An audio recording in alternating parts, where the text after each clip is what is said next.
يا الله، قلنا يا الله. بس عليك العباس فكر بيه.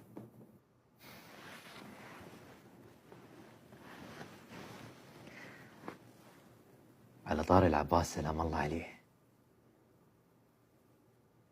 برأيك ليش الإمام الحسين وافق على طلبه لما قال له أريد أروح أجيب ماي من النهر؟ وليش العدو كان مطوق النهر؟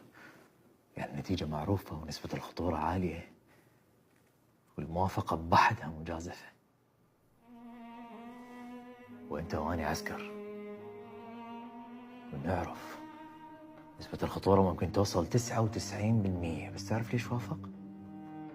ليش؟